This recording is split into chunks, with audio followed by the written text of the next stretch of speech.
வாசிக்கலாமா?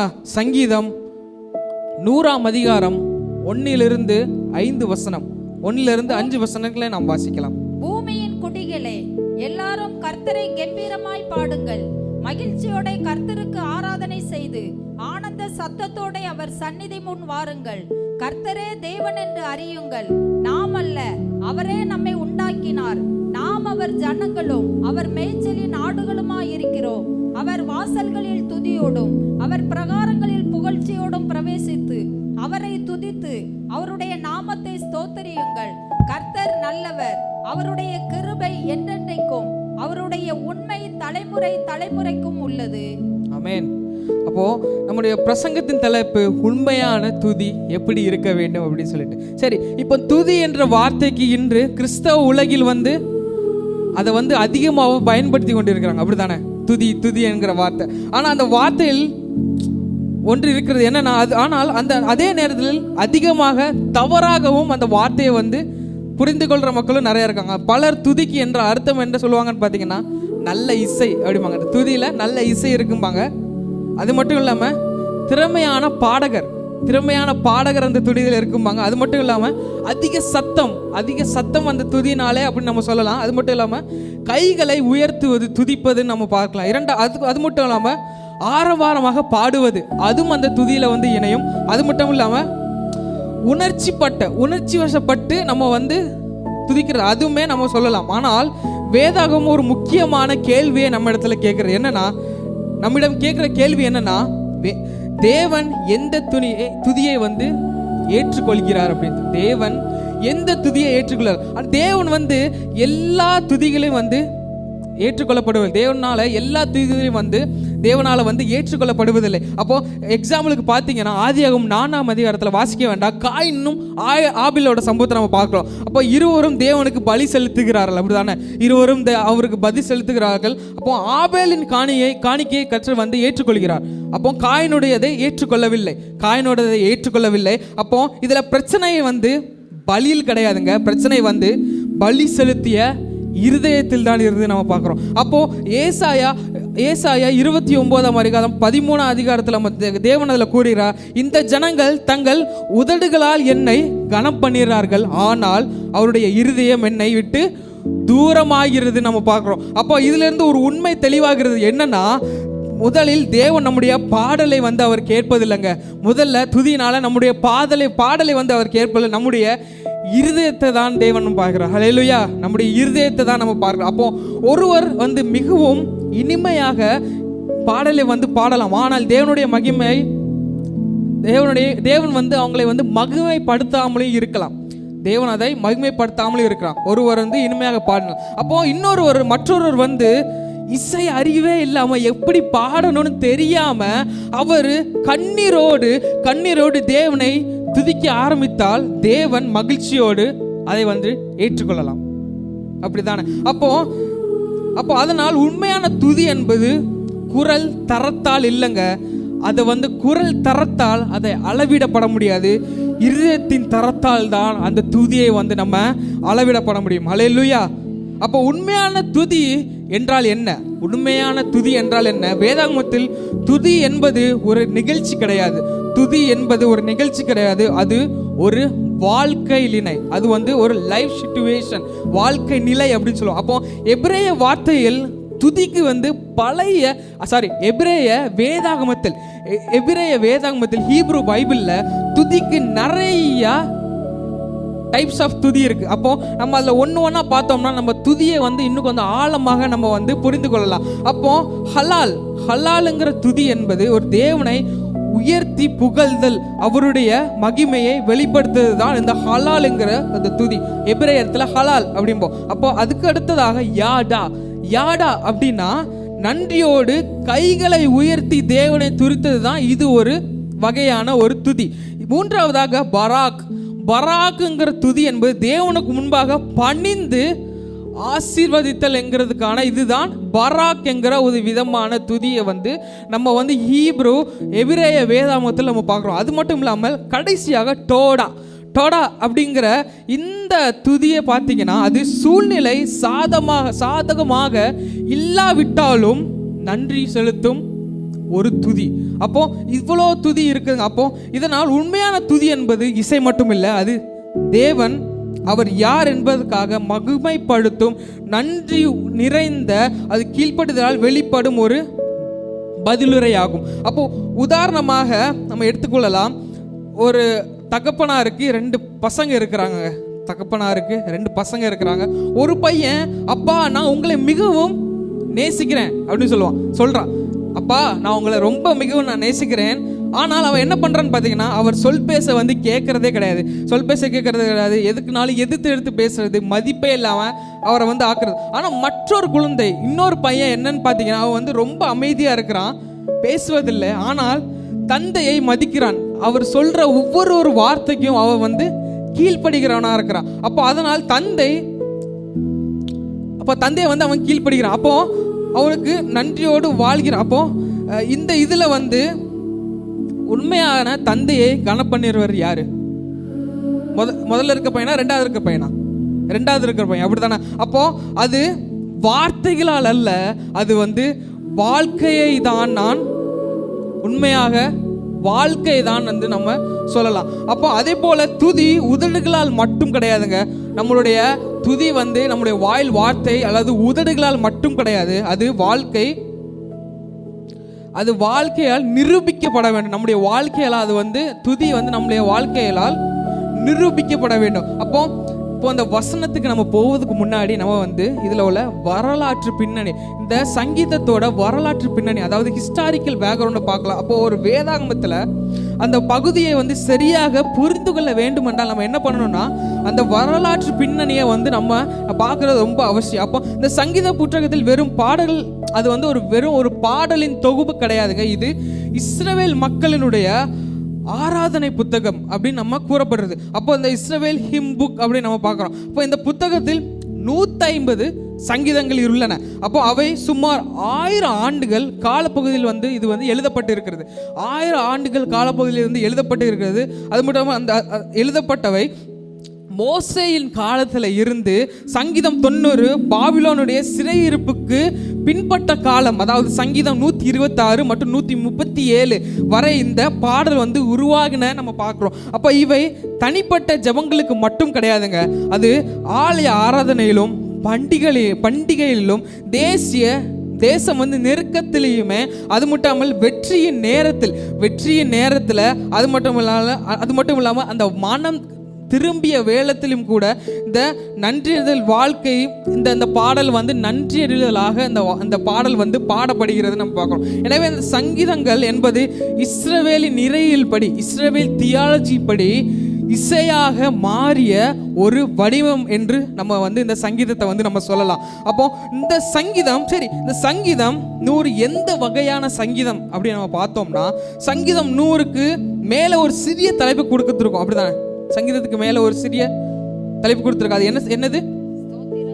ஸ்தோத்திர சங்கீதம் அப்படி சொல்லுவோம். அந்த ஹீப்ரூல இந்த வார்த்தைக்கு நன்றியறிதல், அந்த நன்றியறிதலுக்கான சங்கீதம் அப்படின்னு நம்ம பார்க்கிறோம். அப்போ இந்த ஹீப்ரூல, எபிரேயத்துல மிஸ்மோரா லே தோடா அப்படிங்கிற அந்த வார்த்தைக்கு என்ன அர்த்தம்னு பார்த்தீங்கன்னா, நன்றியறிதல் பலியோடு பாடப்படும் சங்கீதம். நன்றியறிதல் பலியோடு பாடப்படும் ஒரு சங்கீதம். அதுக்கு தான் அந்த வார்த்தை மிஸ் மோரே லே தோடா அப்படிங்கிறது. அப்போ இங்கே பயன்படுத்த உள்ள தோடா என்ற எபிரேய வார்த்தை மிகவும், அது வந்து ரொம்ப முக்கியமானதுங்க. அது நன்றி உறுதல் அப்படின்னு நம்ம சொல்றோம். தோடாங்கிறது நன்றி உள்ள தோடு. அப்போ இந்த தேங்க்யூ என்ற வார்த்தைக்கு, நன்றின்னு சொல்றோம்ல, அந்த வார்த்தைக்கு இது ரட்சிப்பை அனுபவித்த அது வந்து சாதாரணமான நன்றி கிடையாதுங்க. இது ஒருத்தர் ரட்சிப்பை அனுபவித்த ஒருவன் தேவனுடைய கிருபையால் நினைத்து அவருடைய மகிமையை அறிவிக்கும் ஒரு நன்றியறிதலாக இருக்கிறது. நார்மலான தேங்க்யூ கிடையாது. அப்போ பழைய ஏற்பாட்டில் தோடா ஆஃபரிங், நன்றியறிதலுக்கான பலி நிறைய இடத்துல இருக்குது. அதே மட்டும் இல்லாமல் லேவியராகமும் 7ஆம் அதிகாரம் 11ஆம் அதிகாரத்திலிருந்து 15ஆம் வசனத்தை நீங்கள் வாசித்தீங்கன்னா உங்களுக்கு தெரியும். நம்ம அப்படி சொல்லி நம்ம போயிட்டே இருக்கலாம். அப்போ ஒருவன் ஆபத்திலிருந்து தப்பித்தாலோ, நோயிலிருந்து குணமறிந்தாலோ, அது மட்டும் இல்லாமல் தேவனுடைய சுவிசேஷ அது மட்டும் இல்லை, தேவனுடைய விசேஷ கிருபையை அனுபவித்தாலோ அவன் ஒரு நன்றியோடு ஒரு பலியை வந்து அவர் கொடுப்பாருங்க.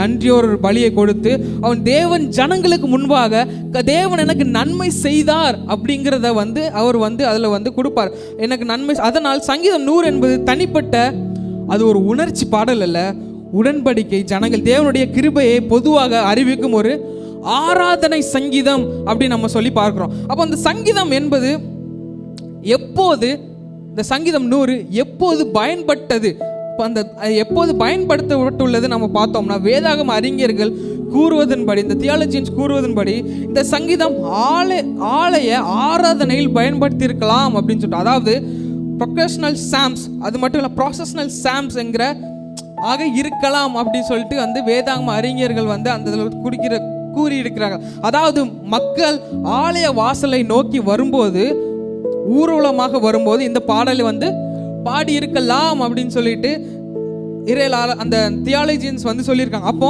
இதனால் தான் சங்கீதம் இந்த 4வது வசனத்தை நம்ம பார்க்கிறோம். இந்த 4வது வசனத்தில் கூறுகிறார், அவருடைய வாசல்களில் துதியோடும் அவர் பிரகாரங்களில் புகழ்ச்சியோடும் பிரவேசித்து அவரை துதித்து அவருடைய நாமத்தை ஸ்தோத்திரியுங்கள்.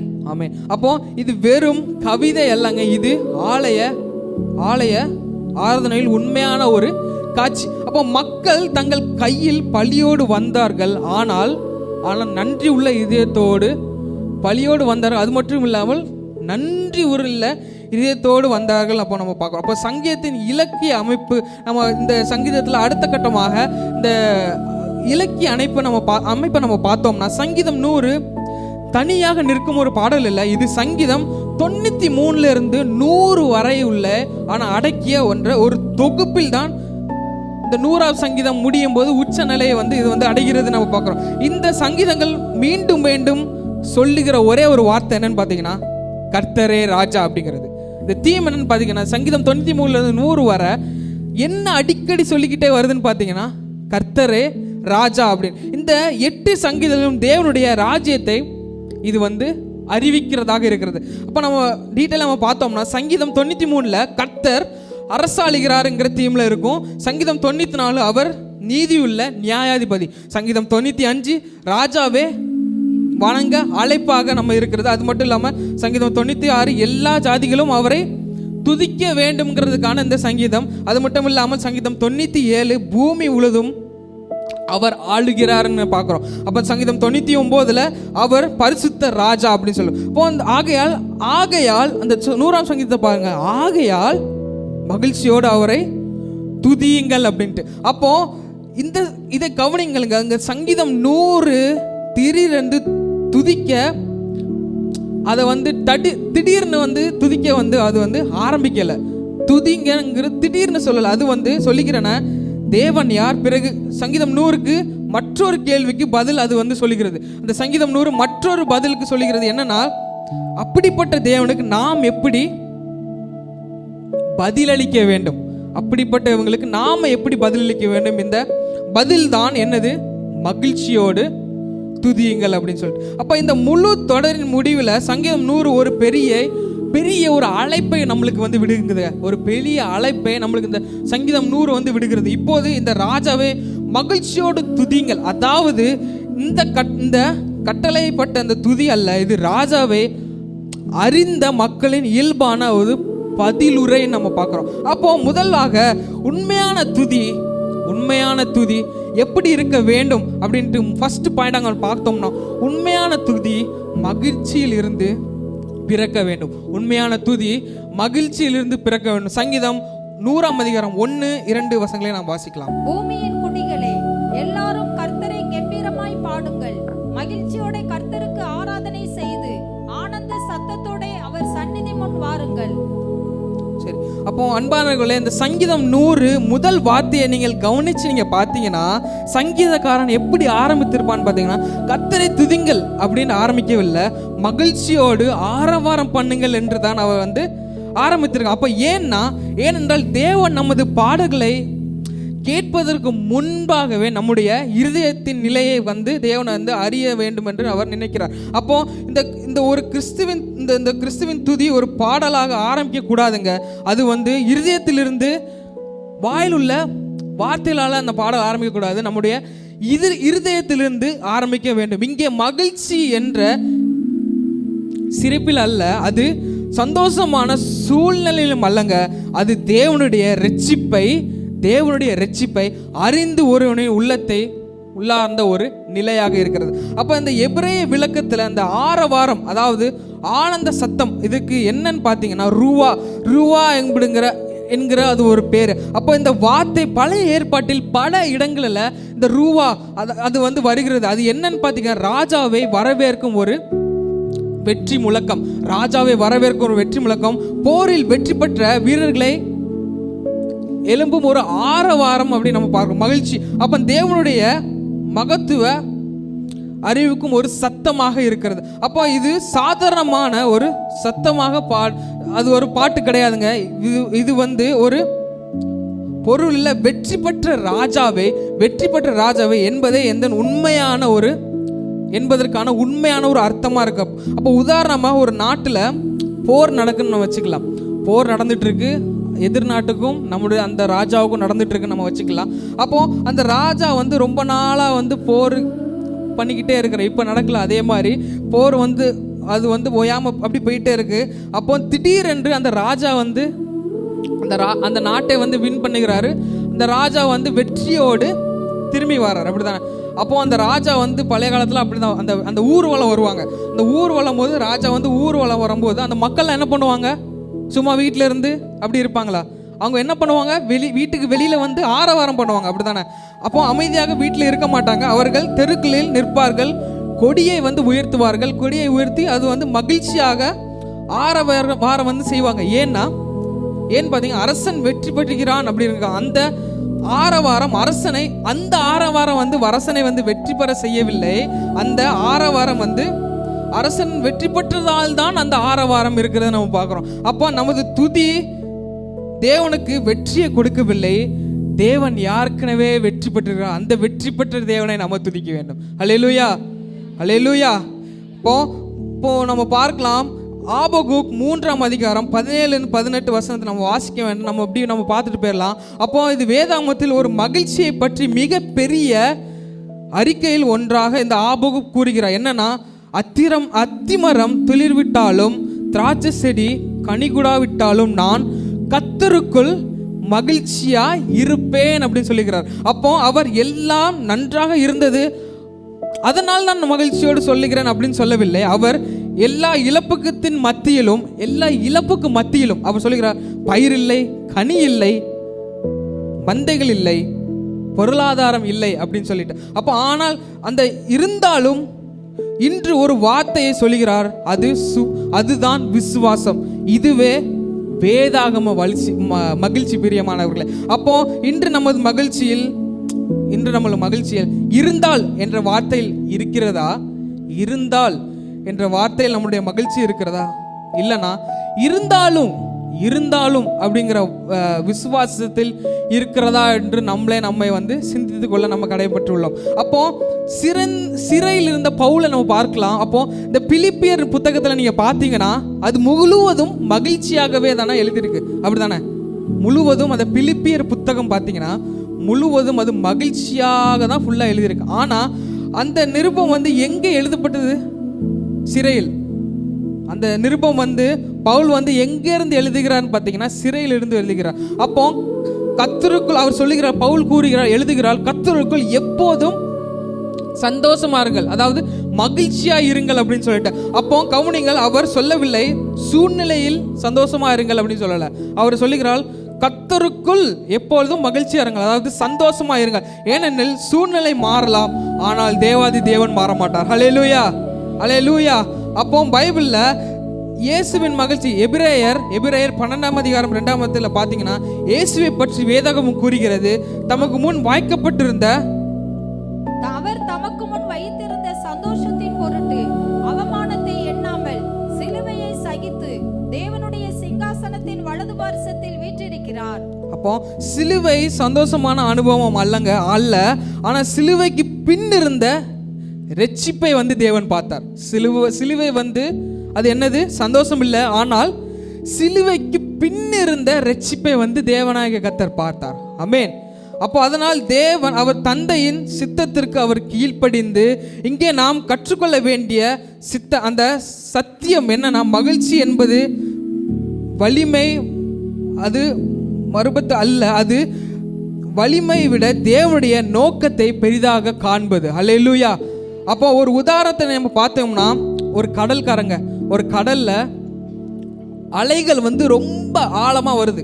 சரியா, அலைகள் வந்து ரொம்ப ஆழமா வருது. சரி, நம்ம அந்த கடல் கடியில் ஒரு 100 மீட்டர் உள்ள போனோம்னா எப்படி இருக்கும்? ரொம்ப அமைதியா இருக்கும், அப்படிதானே? அப்போ சில 100 மீட்டர் ஆழத்துக்கு உள்ள போகும்போது அமைதி.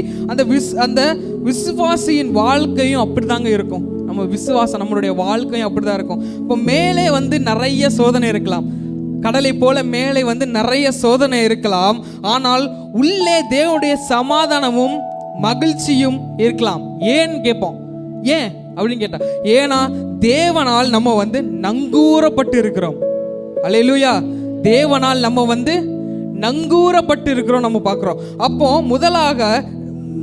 அப்போ அன்பான தேவ பிள்ளைகளே, அப்போ நம்முடைய மகிழ்ச்சி எதில் கட்டப்பட்டு இருக்கிறது? நம்ம சிந்திப்போமா? நம்முடைய மகிழ்ச்சி எதில் கட்டப்பட்டிருக்கிறது? பணமா, வேலையா, அல்லது ஆரோக்கியமா, இல்லது மனிதர்களால் நம்ம வந்து மகிழ்ச்சியா இருக்கிறோமா? ஆனால் இவை அனைத்தும் மாறக்கூடியவை. நம்ம பார்த்தோம்ல, பணம், அது மட்டும் இல்லாமல் ஆரோக்கியம், மனிதர்கள், அது எல்லாமே மாறக்கூடியவை. ஆனால் இவை மேலாக காட்டப்படும் இந்த மகிழ்ச்சி, கர்த்தரால் உள்ள மகிழ்ச்சி, அது வந்து மாறாத ஒரு மகிழ்ச்சியாக இருக்குது. அப்போ அந்த மகிழ்ச்சி மாறிவிடும். ஆனால் சங்கீதம் 100 நம்மை ஒரு மாறாத ஒரு இதுக்கு நம்மை வந்து அழைக்கிறது. தேவன் நல்லவர், தேவன் கிருபை உள்ளவர், அது மட்டும் இல்ல, தேவன் உண்மை உள்ளவராக இருக்கிறார். அதனால் அவரில் இருக்கும் மகிழ்ச்சி வந்து அது ஒரு காலமும் மாறவே மாறாதுங்க. அப்போ உண்மையான துதி எப்படி இருக்க வேண்டும்? உண்மையான துதி எப்படி இருக்க வேண்டும்? நான் முதலாவது நாங்கள் பார்த்தோம், உண்மையான துதி மகிழ்ச்சியிலிருந்து பிறக்க வேண்டும். அப்போ இரண்டாவதாக உண்மையான துதி எப்படி இருக்க வேண்டும் பார்த்தோம்னா, உண்மையான துதி தேவனை அறிந்த அறிவிலிருந்து பிறக்க வேண்டும். இரண்டாவதாக உண்மையான துதி தேவனை அறிந்த அறிவிலிருந்து பிறக்க வேண்டும். சங்கீதம் 100ஆம் அதிகாரம் 3ஆம் வசனத்தை நாம் வாசிக்கும் போது, கர்த்தரே தேவன் என்று அறியுங்கள், நாம் அல்ல, அவரே நம்மை உண்டாக்கினார், நாம் அவர் ஜனங்களும் அவர் மேய்ச்சலின் ஆடுகளுமாய் இருக்கிறோம். அல்லேலூயா. அப்போ முதல் 2 வசனங்களை நம்ம சங்கீதக்காரன் மூலமா நம்ம பார்த்தோம். அப்போ முதலாவதாக ஆரவாரம் பண்ணுங்கள், அது மட்டும் இல்லாமல் சேவிங்கள், அவர் சந்ததிக்கு வாருங்கள் அப்படின்னு சொல்லிட்டு. அப்போ இப்போது திடீரென்று அவர் ஒரு வார்த்தையை கூறுகிறார், அறிந்து கொள்ளுங்கள் அப்படின்னு சொல்லிட்டு. அப்போ இது மிகவும் முக்கியமானது. ஏனென்றால் பரிசுத்த ஆவியானவர் நமக்கு ஒரு பெரிய சத்தியத்தை வந்து கற்றுக் கொடுத்திருக்கிறார். அப்போ அறிவில்லாத ஆராதனை தேவன் விரும்பும் ஆராதனை கிடையாதுங்க. அறிவில்லாத ஆராதனை அது தேவனை, அது வந்து ஒரு ஆராதனை கிடையாது. இப்போ இன்று பலர் எனக்கு தேவனை பற்றி அதிகம் தெரியாது அப்படிம்போம், அப்படிதானே? தேவனை பற்றி அதிகமாக தெரியாது, ஆனால் நான் தேவனை நேசிக்கிறேன்னு சொல்லுவோம். அப்போ இன்று சிலர்களுக்கு அப்போ வேதாகம் அப்படி சொல்லவில்லை. தேவனை அறிந்த அளவிற்கே நாம் அவரை உண்மையாக துதிக்க முடியும்.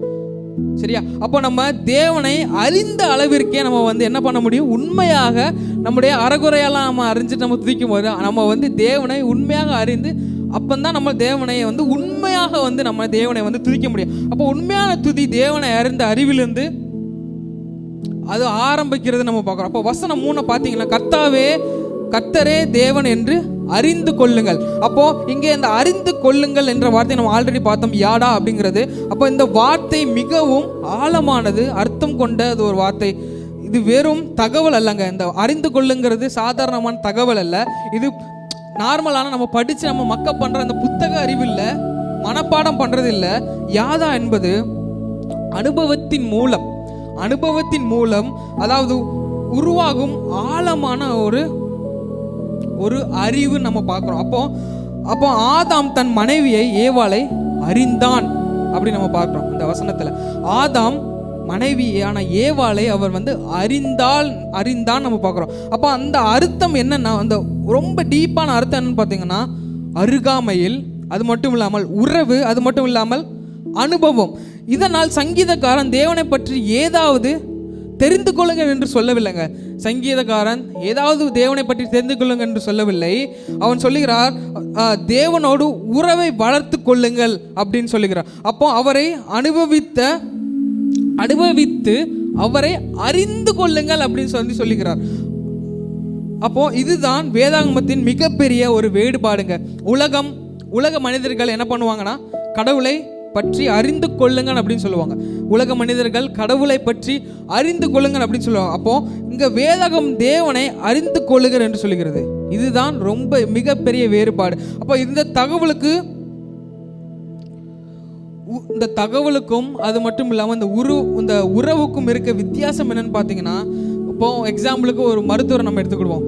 ஒரு மருத்துவர் டாக்டரை எடுத்துக்கிடுவோம். அவரை நம்ம எல்லாத்துக்கும் தெரியும். ஆனால் அவரை கேட்டால் நம்மளுக்கு தெரியுமான்னு கேட்டால் நிறைய பேர் என்ன பண்ணுவாங்க, தெரியாதுன்னு சொல்லுவாங்க. அப்போ பலரும் தேவனை பற்றி தெரியும், ஆனால் தேவனை தெரியாம நிறைய பேர் இருக்கிறாங்க. ரெண்டுத்துக்கும் ரொம்ப வித்தியாசம் இருக்குங்க. அப்போ ஒரு சிறுவன் ஸ்கூல்ல அவருடைய தந்தையை பற்றி ஒரு கட்டுரை எழுத சொன்னா ஈஸியாக எழுதிடும், அப்படித்தானே?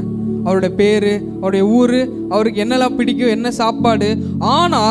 ஆனால் அவர் முக்கியமான ஒரு பாயிண்ட் என்னன்னு பார்த்தீங்கன்னா, அந்த தந்தை இரவில் அவனை கொண்டு உள்ள ஜெபம், அதை அவனால் எழுத முடியுமா? எழுத முடியாது. அப்போ அவன் அழும்போது அவனுக்கு ஆறுதல் சொன்னது, அதை அவனால் அந்த இதில் எழுத முடியுமா? எழுத முடியாது. அப்போ அவன் விழும்போது தூக்கி நிறுத்தியது, அதை அவனால் எழுத முடியாது. இவைகள் புத்தகத்தில் படிக்க முடியாது. அவை உறவில் மூலம் மட்டுமே மட்டுமே என்ன பண்ண முடியும்? அறியப்பட முடியும். அதே போலதான் தேவனை பற்றி அறிகிற அறிவு வெறும் தேவனை பற்றி அறிகிற அறிவு அது அறிவு கிடையாதுங்க. அது தேவனை அறிந்த அறிவு, அது வேறு. அப்போ இந்த பிலிப்பியர் 3ஆம் அதிகாரம் 10ஆம் வசனத்தை பவுல் ஏற்கனவே அப்போஸ்தலன் சபைகளை நிறுவியவர், அற்புதங்களை செய்பவர். ஆனால் அவர் சொல்லுகிறது, இப்படி நான் அவரையும் அவருடைய உயிர்த்தெழுதலின் வல்லமையையும் அவருடைய பாடுகளின் ஐக்கியத்தையும் அறிகிறதற்கும் அவருடைய மரணத்திற்கு ஒப்பான மரணத்திற்குள்ளாகி எப்படியாயினும் நான் மரித்தோரிலிருந்து உயிரோடு எழுந்திருப்பதற்கு தகுதியாகும் படிக்கும் போதுமானது. அப்போ இதுல ஷார்ட்டா நம்ம என்ன பார்க்கணும்னா, அவரை நான் அறிந்து கொள்ளவும் அப்படிங்கிறது தான் அதோட மெயின் தீம். அப்போ அவருடைய வாழ்க்கையில் மிகப்பெரிய இலக்கு என்னன்னு பார்த்தீங்கன்னா, பிரசங்கம் இல்லைங்க. அவருடைய வாழ்க்கையில மிகப்பெரிய இலக்கு பிரசங்கம் இல்லை, அற்புதங்கள் இல்லை, ஆனால் கிறிஸ்துவை மேலும் மேலும் நான் அறியதுக்கு தான் பவுலுங்க கூறுகிறார். I want to know Christ more அப்படிங்கிறது தான் இதில் உள்ள அர்த்தம். அப்போ சபையாரே, நாம் எதை தேடுகிறோம்? நம்முடைய வாழ்க்கையில நம்ம எதை தேடுகிறோம்? தேவனுடைய ஆசீர்வாதங்களையா அல்லது தேவனையா அப்படின்ட்டு. அப்போ இன்று பலர்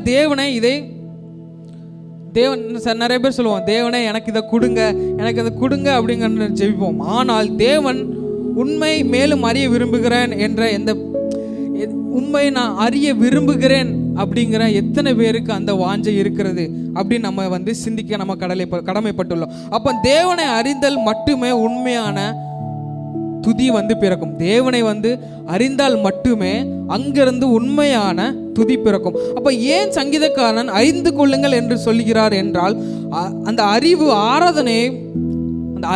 என்ன பண்ணுகிறது? ஆராதனை உருவாக்குகிறது. நம்ம பார்க்கிறோம், அந்த அறிவு ஆராதனை உருவாக்குகிறது. ஒரு மனிதன் தேவனுடைய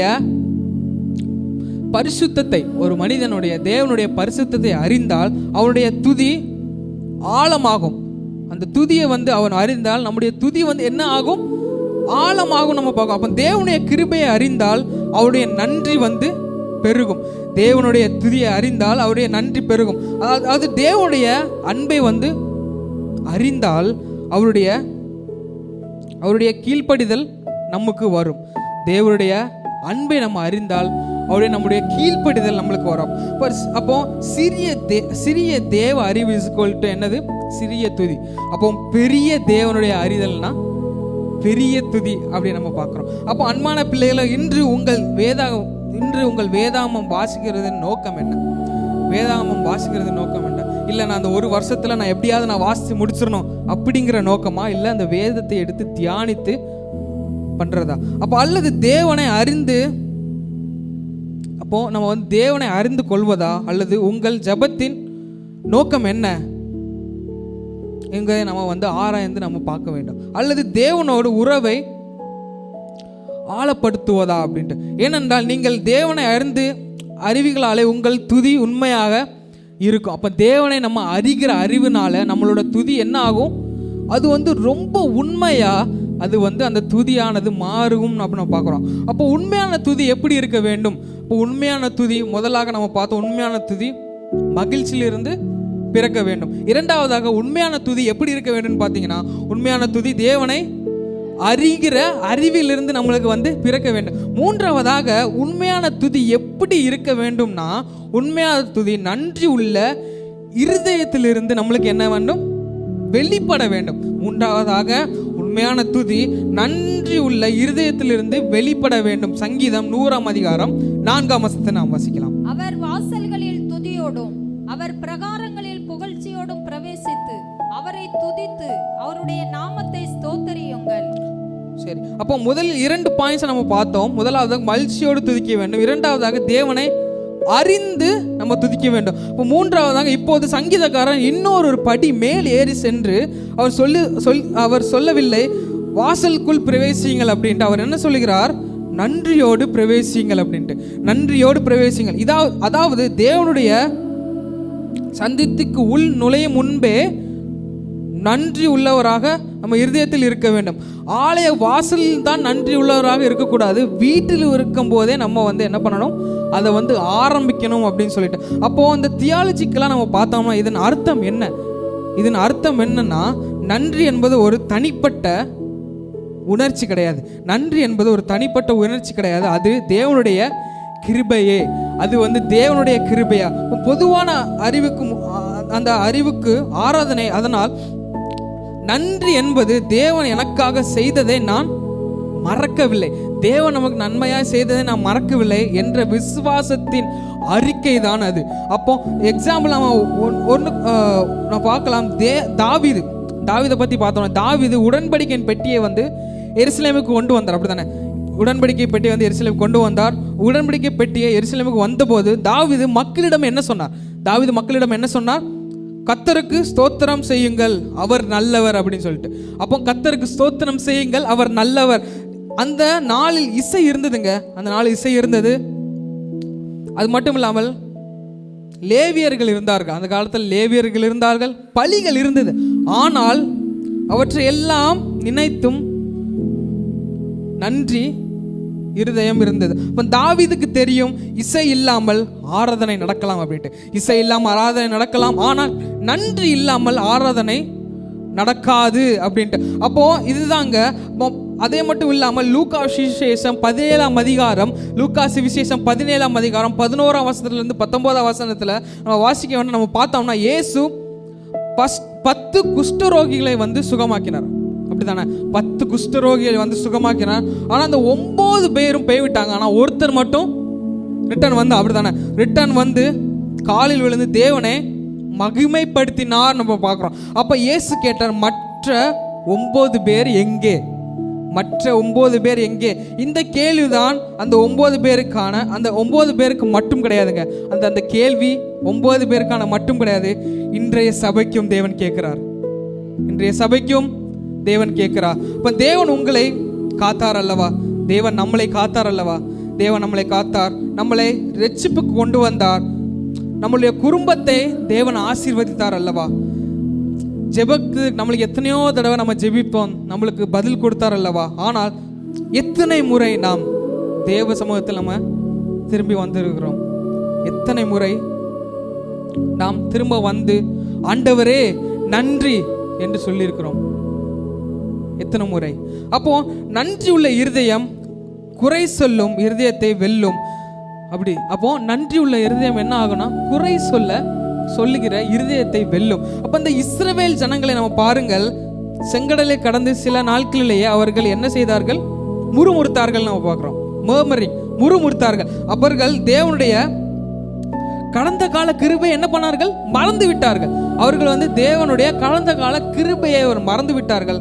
அதனால் தான் பவுல் 1 தெசலோனிக்கேயர் 5ஆம் அதிகாரம் 18ஆம் வசனத்தில் சொல்கிறார், எல்லாவற்றிற்காகவும் ஸ்தோத்திரம் செய்யுங்கள் அப்படின்னு சொல்லிட்டு. அப்போ இன்று அவர் எல்லாவற்றுக்காக மகிழுங்கள் என்று சொல்லவில்லை, ஆனால் எல்லாவற்றிலும் தேவனுடைய கிருபையை அறிந்து நன்றி சொல்லுங்கள் அப்படின்னு சொல்லியிருக்கிறார். அப்போ இன்று அப்போ அன்பான சபையை நம் சபைக்கு வரும்போது நம்முடைய மனதில் என்ன அதிகமாக இருக்கிறது?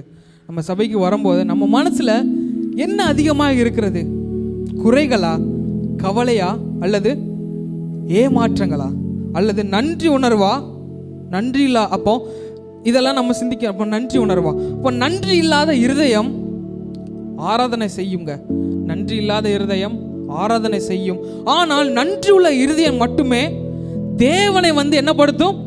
மகிமைப்படுத்தும். நம்ம பார்க்கிறோம். ஹல்லேலூயா, ஹல்லேலூயா. அப்போ புதிய ஏற்பாட்டில் நமக்கு மிகப்பெரிய டோடா, புதிய ஏற்பாட்டில் மிகப்பெரிய டோடா நன்றி உணர்வு என்னன்னு பார்த்தீங்கன்னா அது த கிராஸ், சிலுவை. அப்போ நம்ம ஒவ்வொரு முறையும் தேவனை துதிக்கும் போது நாம் நிறைவு கூற வேண்டியவை என்னது? கிறிஸ்துவின் இரத்தம். அடுத்தாவது நம்முடைய பாவ மன்னிப்பு. இந்த நம்ம எப்பெல்லாம் மகிமைப்படுத்துகிறோமோ அப்பெல்லாம் நம்ம ஏற்றுக்கொள்ள நம்ம சிந்திக்கிறது ஃபர்ஸ்ட் என்னன்னா கிறிஸ்துவின் இரத்தம். இரண்டாவதாக நமது பாவ மன்னிப்பு. மூன்றாவதாக உயிர்த்தெழுதல், அவருடைய உயிர்த்தெழுதல். அது மட்டும் நமக்கு கிடைத்த நித்திய ஜீவன். அந்த உண்மையை நினைக்கும் இருதயம் எப்போதும் நன்றி இல்லாமல் இருக்கவே முடியாது. ஹல்லேலூயா, ஹல்லேலூயா. அப்போ உண்மையான துதி என்பது பாடலால் ஆரம்பிக்காதுங்க. உண்மையான துதி பாடலால் ஆரம்பிக்காது, நன்றி உள்ள ஒரு இதத்தோடு ஆரம்பிக்கும். ஹல்லேலூயா. அப்போ உண்மையான ஆராதனை என்பது அது உண்மையான ஆராதனை என்பது அது சூழல் அல்ல, நன்றியோடு கதவுகளை நன்றியோடு நுழையும். சாதாரணமாக கதவுல நுழையிறது அல்ல, நன்றி உள்ள இதயத்தோடு நம்ம என்ன பண்ணணும்? கதவுக்குள் நுழைய வேண்டும். அப்போ நமது உதடுகள் வரும் அல்லேலூயா, அது மட்டும் இல்லாமல் நம்முடைய உதடில் வரும் அல்லேலூயா இருக்கலாம். அந்த அல்லேலூயா முன் இருதயத்தில் ஒரு நன்றி ஆண்டவரே அப்படின்னு இருக்க வேண்டும். நம்ம சும்மா உதடுகளால் நம்ம அல்லேலூயா அல்லேலூயா சொல்லி ஒரு நன்மையும் இருக்காது. நம்ம அந்த அல்லேலூயாவுக்கு முன்ன நம்ம ஒரு நன்றி நிறைந்த உள்ளத்தோடு நம்ம என்ன பண்ணணும்? அல்லேலூயா சொல்லி தேவனை நம்ம என்ன பண்ணணும்? துதிக்க வேண்டும். அப்பொழுதுதான் நமது துதி தேவனுக்கு பிரியமான ஒரு பலியாக அது மாறுகிறது நம்ம பார்க்குறோம். அப்போ உண்மையான துதி எப்படி இருக்க வேண்டும்? முதலாவது நாங்கள் பார்த்தோம், உண்மையான துதி மகிழ்ச்சியிலிருந்து பிறக்க வேண்டும். இரண்டாவதாக உண்மையான துதி எப்படி இருக்க வேண்டும்னு பார்த்தீங்கன்னா உண்மையான துதி தேவனை அறிந்த அறிவிலிருந்து பிறக்க வேண்டும்ங்க. மூன்றாவதாக பார்த்தோம், உண்மையான துதி நன்றி இருந்த இதயத்திலிருந்து வெளிப்பட வேண்டும். நான்காவதாக கடைசியாக உண்மையான துதி எப்படி இருக்க வேண்டும் என்று சுருக்கமாக நம்ம சொல்லி நம்முடைய பிரசங்க உரையை நம்ம முடிக்கலாம். உண்மையான துதி எப்படி இருக்க வேண்டும்னா, உண்மையான துதி தேவனுடைய மாறாத குணாதிசயங்களை அடிப்படையாக கொண்டு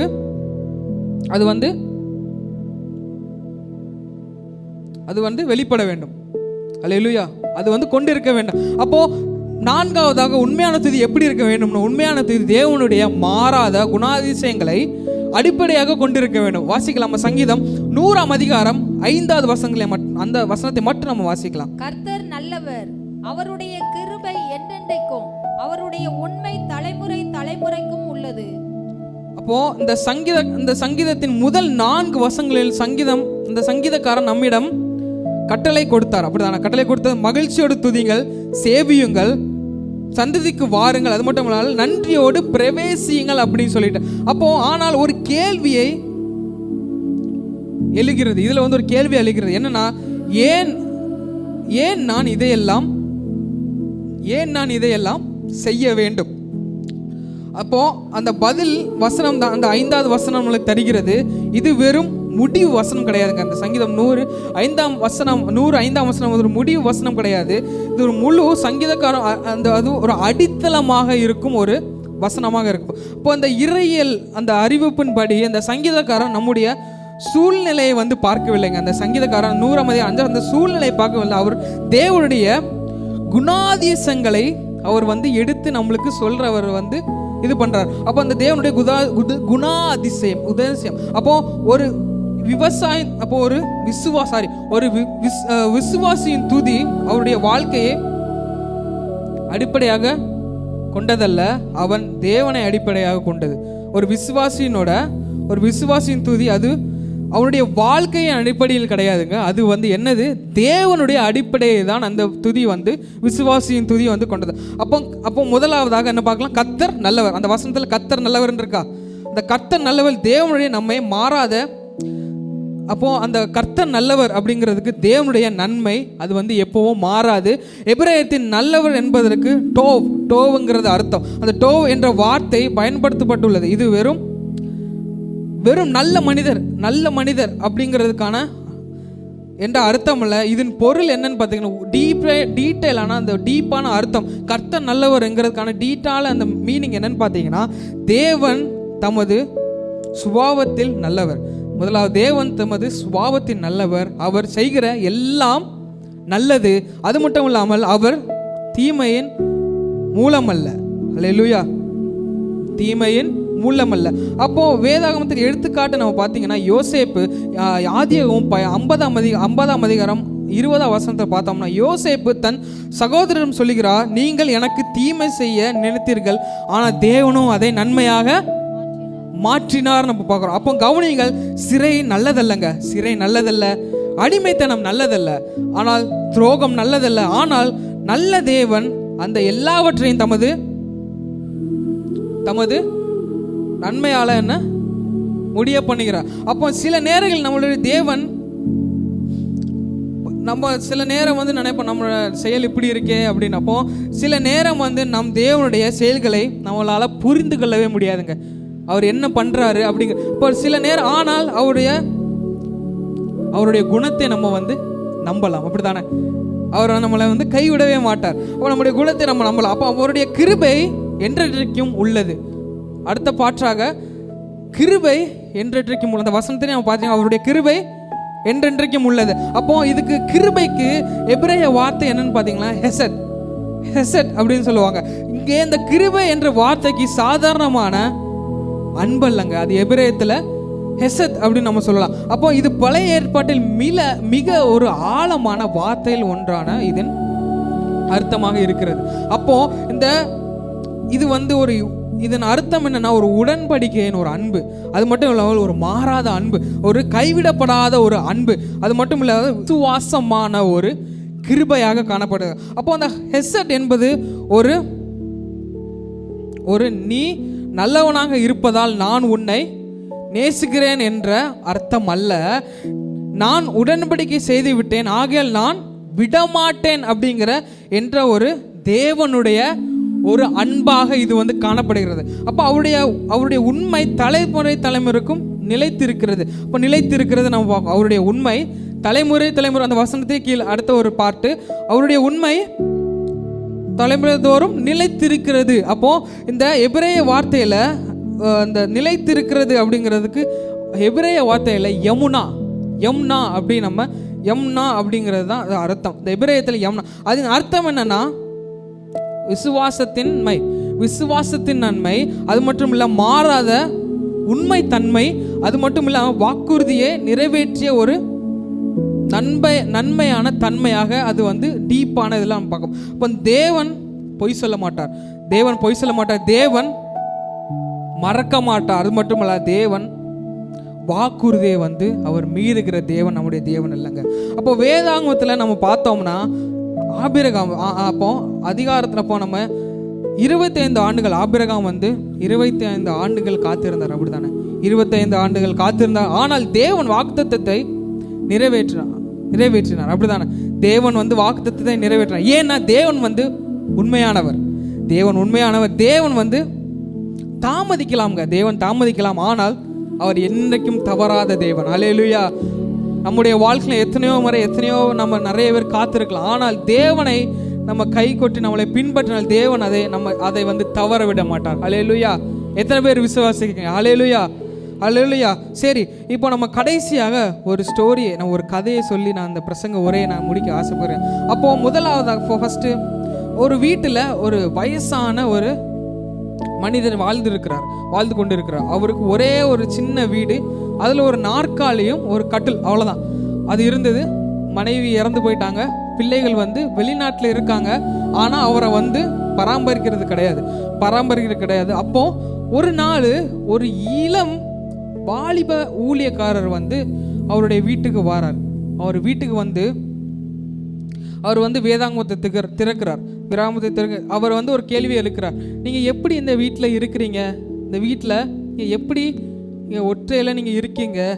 அப்போது அவர் அந்த போதகர் பார்த்து, அந்த போதகரிடம் அந்த தாத்தா, அவர் அந்த தாத்தா சொல்கிறாரு, அவர் தன் வேதாகமத்தை திறந்து வைத்து சொன்னார், மகனே, நான் தேவனை என் வாழ்க்கையை துதிப்பதில்லை அப்படின்னு சொல்லிட்டு, தேவனை என் வாழ்க்கையில் நான் துதிப்பதே இல்லை அப்படின்னு சொல்லிட்டு. அப்போ அந்த போதகர் வந்து ஆச்சரியமாக அந்த போதகர் வந்து அந்த தாத்தாவை வந்து பார்த்தார். அப்போ அவர் தொடர்ந்து அவர் சொல்லுகிறார், என் வாழ்க்கையில் சில நேரங்களில் மிகவும் கஷ்டமானது. அந்த தாத்தா சொல்றார், என்னோட வாழ்க்கையில வந்து சில நேரம் மிகவும் கஷ்டமா இருந்தது, ஆனால் என் தேவன் ஒருபோதும் கஷ்டமானவர் அல்ல. முதது. அப்போ இரண்டாவதாக அவர் சொல்றாரு, என் சூழ்நிலை பல முறை மாறிவிட்டது. மனைவி இறந்து போனாங்க, பிள்ளைகள் என்ன தனியா விட்டது, ஆனால் என் தேவன் ஒருபோதும் அவர் மாறாத தேவன் அப்படின்னு சொல்றாரு. இரண்டாவதாக. மூன்றாவதாக என்ன சொல்றாருன்னு பார்த்தீங்கன்னா, என் கைகளிலிருந்து எல்லாற்றையும் வாழ்க்கையை எடுத்துக்கொண்டது அப்படின்னு அவர் சொல்றார். அந்த தாத்தா அவரை பார்த்து அந்த அந்த இளம் ஊழியக்காரர் அந்த தாத்தா படி கேட்கும்போது சொல்றாரு, மூன்றாவதாக என் கையிலிருந்து எல்லாவற்றையும் வாழ்க்கை எடுத்துக்கொண்டது அப்படின்னு சொல்றார். அதுக்கு பிறகு அந்த தாத்தாவை சொல்றார், ஆனால் என் இதயத்திலிருந்து இயேசுவை யாராலும் எடுத்துக்கொள்ள முடியவில்லை அப்படின்னு சொல்றார். அப்போ அந்த பிறகு அந்த அந்த ஊழியக்காரனுக்கு என்ன ஆகுது, அந்த கண்ணில் இருந்து கண்ணீர் வருகிறது. அப்போ மெதுவாக இந்த வசனத்தை வாசிக்கிறார். சங்கீதம் 100:5 வாசித்தார், கர்த்தர் நல்லவர், அவருடைய கிருபை என்றைக்கும் உள்ளது, அவருடைய நிலைத்திருக்கிறார். ஹல்லேலூயா. அப்போ அவர் சொன்ன கடைசி வார்த்தை என்னன்னு பார்த்தீங்கன்னா, தேவன் நல்லவராக இருப்பதை நிறுத்தினதும் நாளை தான். நான் சொல்லுகிறார், தேவன் நல்லவராக இருப்பதை நிறுத்தும் நாளில் தான் நான் அவரை துதிப்பதை நிறுத்துவேன் அப்படின்னு சொல்லிட்டு. அப்போ ஆனால் அது ஒருபோதும் வராதுங்க. அப்போ இந்த இளம் போதகர் பின்னர் எழுதியும் போது அவர் சொல்லுகிறார், அன்று நான் ஒரு பெரிய பிரசங்கத்தை கேட்கவில்லை, ஒரு பெரிய துதியின் வாழ்க்கையை நான் பார்த்தேன் அப்படின்னு சொல்லிட்டு. அப்போ அன்பான சபை, இன்று நீங்கள் எந்த தேவனை துதிக்கிறீர்கள்? ஏன் தேவனை துதிக்கிறீர்கள்? நீங்கள் ஏன் தேவனை துதிக்கிறீர்கள்? வேலை கிடைத்ததுனாலா, அல்லது நோய் குணமாகிறதுனாலதா, அல்லது கடன் தீர்ந்ததுனாலயா? அப்போ இவை எல்லாம் துதிக்க காரணங்கள். ஆனால் சங்கீதம் 100 சொல்லுகிறது, மிகப்பெரிய காரணம், தேவன் நல்லவர், அதனால் தான் அவரை துதிக்க வேண்டும். தேவன் நல்லவர், அதனால் தான் நம்ம வந்து துதிக்க வேண்டும். நம்ம 4 காரியத்தை பார்த்தோம். உண்மையான துதி எப்படி இருக்க வேண்டும்? உண்மையான துதி எப்படி இருக்க வேண்டும்? முதலாவதாக உண்மையான துதி மகிழ்ச்சியில் இருந்து பிறக்க வேண்டும். இரண்டாவதாக உண்மையான துதி தேவனை அறிந்த அறிவிலிருந்து என்ன பிறக்க வேண்டும். மூன்றாவதாக உண்மையான துதி எப்படி இருக்க வேண்டும்? நன்றி உள்ள இருதயத்தில் இருந்து உண்மையான துதி பிறக்க வேண்டும். நாலாவதாக உண்மையான துதி எப்படி இருக்க வேண்டும்னா, தேவனுடைய மாறாத குணாதிசயங்களிலிருந்து அடிப்படையாக அந்த துதி வந்து கொண்டு இருக்க வேண்டும்.